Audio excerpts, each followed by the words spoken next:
Hope you're all staying safe and well. And a new little feature today. We're going to have a film review, but also added to that, we're going to have a look at one of the gentlemen who starred in this film, some new projects he's got coming up. I do have one of his films in the background. It's not what we're talking about today, one of his older films from my video shop, but of course we're going to be talking about Liam Neeson today. I'm going to have a look at his film Made in Italy, which is streaming currently as I'm recording this on Netflix, and there's also some further projects coming up. We're just going to have a quick talk about something a little bit different to the norm, so please let me know what you think anyway. Let me know in the comments if you enjoy the new format of this anyway.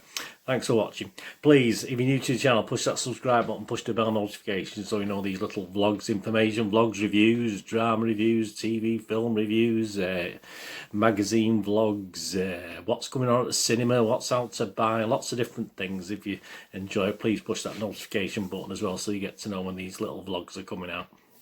And you will also notice on the playlist some stuff on my football team, Manchester City, as well. So if you know anyone who might be interested, if you're not interested yourself, please help and point them in my direction. That'd be great. Do City Pass, City Present, City Quizzes, City Magazine vlogs, City History vlogs, lots of different things. So if that's of no interest to you, don't worry about it. There's loads of film and TV stuff. And please, if you're after any followers or friends on Facebook and Twitter, I do put a couple of links on screen there, so just follow and friend me. I do check every 3 or 4 days and follow everyone back. And please, your comments, just as I say, this is a sort of new format. If you like it, let me know. If you like what I'm doing, it's just I just try and change things up a little bit rather than just doing a plain review. I thought I'd do a little review plus some more information on a certain actor if it's a well-known actor. So in this case, Liam Neeson. So let me know what you think of it anyway. And if you don't have time to leave a comment, just give us a thumbs up. I'm getting about 10 at the moment, between 5 and 10 likes. I'd love to get a few more thumbs up, so if you can do that for me, that'd be fantastic. Right, yeah, Made in Italy. It's a 15 rating, an hour and 34 minutes. Classed as a comedy drama. Yeah, the comedy element's a bit weak, to be honest with you. It did make me smile a couple of times, but we'll talk about that in a minute. And it's about a bohemian artist, of course, played by Neeson, who travels from London to Italy with his estranged son to sell the house he inherited from his late wife. This also stars Yolanda Kettle, Mikel Richardson and Suad Fares. Is it any good? Yeah, well, Rotten Tomatoes, it's got an approval rating of just 47%, so not fantastic. That's based on 77 reviews with an average rating of just under that magic 6 out of 10 that we always try and get. So it's got an average rating of 5.68 out of 10, which isn't great. 36 fresh and 41 rotten, so just in the minority on the fresh rating, so but not a total disaster. But the audience didn't like it too much either. They've only given it 41%. On Metacritic, the film's got a weighted average of 45 out of 100. That's based on just 11 critic scores, 1 positive and 10 mixed. So at least there's no negatives, so that's not too bad. And it scores anywhere between 4 out of 10 and 6.3 out of 10, which isn't fantastic. Leah Greenblatt of Entertainment Weekly scored it 5.8 out of 10. And wrote, "It feels almost churlish to fault the film for its weightlessness, when light is exactly what movies like this are meant to provide. A fizzy, sun-drenched escape from the pale monotony of our lives." Yeah, I do not disagree with Leah on that one. Internet Movie Database, similar to Leah, 5.8 out of 10. That's based, as I'm recording this, on the 28th of March 2021, based on 4,236 reviews. So just again under that watchable score, but not a total disaster. Yeah, my little thoughts. I think the score, that 5.8 score, is just about right. I think Leah's hit the nail on the head with her review there. That's why I put it on here to read out to you.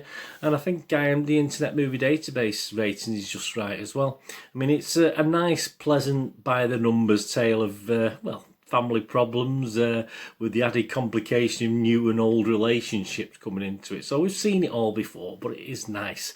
I mean, the setting of this is glorious. I just wanted to be there. I mean, obviously after a year of being stuck in the UK, I just wanted to be somewhere warm, to be honest with you, where you can just walk around in a shirt. I know it probably, if you're watching this outside of the UK, you've probably been very fortunate that you can do that a lot of the year, but we can't really do that much here. If we get you know, a month or two of that, that's the most we ever get. So yeah, it was such a glorious setting in Italy. It's fantastic. One of my favourite countries anyway, Italy. Yeah, as I said before, the comedy element is a little thin. It did make me smile, but perhaps not the humour element. It was just the location, I think, made me smile, and the atmosphere of the place, rather than it being overly funny. There are one or two little comedic elements in it, but not too much. I mean, Neeson himself, he's made a lot worse than this, and he's certainly made a lot worse than this recently, but he is just as comfortable, if not a little bit better, in these lighter entertainment roles. I think he does a good job, and sometimes I prefer him in it. I'd rather have him in this and some of the action stuff he sort of seems to concentrate on at the moment, which we'll get onto in a moment. So yeah, I like him. I liked him in this. I did like the chemistry on screen. I thought it was a really nice film. I'm not going to go mad. I'm just going to give it a 5.5 out of 10, which is just below my basic watchable rating, but it's just so people can watch it. I say I won't go and watch it again. I will never ever in probably my life watch it again, but it was just a nice watch. And trouble is, I rated it and I enjoyed it for the location rather than the film itself. So there you go. What else is in Neeson's world? This little extra bit now for you. Yeah, out now, that's available. Just check your various streaming sites. We've got Honest Thief, 15 rating, an hour and 39 minutes. This is an action crime drama. He wants to lead an honest life. This guy, obviously, Neeson plays a notorious bank robber who turns himself in only to be double-crossed by two ruthless FBI agents. Oh, they are naughty, those guys. Also starts Kate Walsh and Jay Courtney. Rotten Tomatoes only getting 39%, with 40 fresh and 63 rotten scores, but the audience like it, 87%. I watched the trailer for this. The trailer looks okay. Metacritic, again, the critics are only giving it a 46% rating, with 2 positive, 15 mixed and 4 negative reviews, but it scores anywhere between 0, I mean, that's a bit insulting really, isn't it, 0 to 65 out of 100.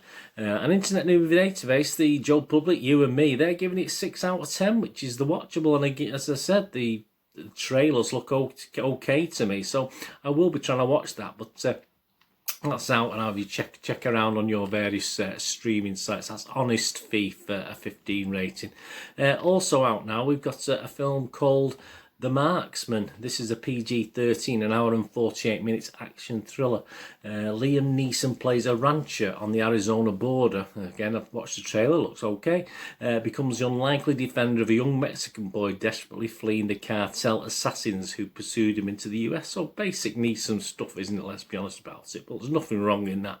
Rotten Tomatoes, again, only 36%, with 28 fresh and 50 rotten, so not fantastic. The audience don't like it, 85% positivity rating from the audience, so they do like it. Metacritic, again, 44%, so not great, based on 21 critics reviews, 2 positive, 18 mixed and just 1 negative, and it scores anywhere between 4 out of 10 and 7 out of 10. Internet Movie Database, just below that watchable score, so 5.9 out of 10. But again, another film I will keep my eye out to watch. I do like the trailers look good, and those scores, are, although disappointing, are not a total disaster, so I'm going to keep my eyes out for that one. We've got another one that's been completed. The film's done and dusted, is waiting release in the autumn. I think it's been released, I think it's been bought by Netflix. It's going to be released in the autumn, and it's called The Ice Road. It's an action thriller, also stars Lawrence Fishburne and Holt McCallany. After a remote diamond mine collapses in the far northern regions of Canada, an ice driver called Mike, played by Neeson, leads an impossible rescue mission over a frozen ocean to save the lives of trapped miners despite thawing waters and a threat they never see coming. So there you go. And just finished yet, without any real dates yet, we've got Blacklight, an action film, and Neeson plays Travis Block, a shadowy government agent who specialises in removing operatives whose covers have been exposed, uncovers a deadly conspiracy within his own ranks that reaches the highest echelons of power. Of course it does. That will also star Tim Draxel and Todd Levi, and pre-production, and this begins in August 2021, so we've got a little bit to go. We've got another action thriller. I did say he likes his action thrillers, called Memory. Yeah, Memory, and he's an assassin for hire in this, Neeson. Finds that he becomes a target after he refuses to complete a job for a dangerous criminal organisation. And this is actually a remake of the 2003 Belgian film, The Memory of a Killer. So if you don't mind subtitles, perhaps it might be worthwhile going back and having a look at that. This is directed by Martin Campbell, who was responsible for Casino Royale and GoldenEye. So not a bad pedigree. And in post-production, so we've not got much on this yet, we just know Neeson's been penciled in to star, is Charlie Johnson in The Flames. This is from Justin Haif's adaptation of the Michael Ignatieff novel, if I pronounced that right. Yeah, it's a political thriller about a BBC war correspondent assigned to cover civil unrest in the Congo. He travels to Africa to hunt down a murderous colonel and bring him to justice. Yeah, directed by Tariq Saleh. And also announced, again, he's been penciled in for this. We've not got much information on it. But Neeson is to appear as the famous, wonderful, legendary Marlowe in the film of the same name. As bad business and loneliness is taking its toll on private detective Philip Marlowe, a beautiful blonde arrives and asks him to find her ex-lover. Of course they do. Which proves to be just a small part in a bigger mystery. This is based on Benjamin Black's book, The Black-Eyed Blonde, if you've read that. Based on an authorised Marlowe story. So there you go, lots more Neeson stuff. Yeah, a bit more towards the actiony, but not so much towards the dramedy or the comedy drama. But yeah, so if you're looking forward to seeing those, let me know if there's any you sort of really can't wait to see. But yeah, interesting. He's busy. He's a busy lad, isn't he? But as I say, he always. Yeah, he has. Of course, he has a sort of style of film, doesn't he? But as I said, those two that I watched, the Marksman particularly, look quite good to me. I quite enjoy. Very formulaic, but it's just entertainment, isn't it? At the end of the day. Anyway, hope you enjoy that. Let me know if there's anything you fancy that's coming from Neeson. And thanks for joining me for this little new feature. Let me know what you think anyway. I might do this a few more times. I might pick a film that's perhaps widely available, then go and sort of look at what the stars also appearing in or what's coming soon. So hope you enjoyed that. Anyway, thanks for watching. Whatever you're going to do the rest of the day, have a great one. Look after yourselves, look after your friends, look after your families. More importantly, let's all look after each other. Till we meet here again on the Film and TV channel, or perhaps you have a flit across, watch my Citizen channel. Whatever it is, all I ever ask of everyone out there is please stay safe, everyone. Thanks for watching. Bye for now.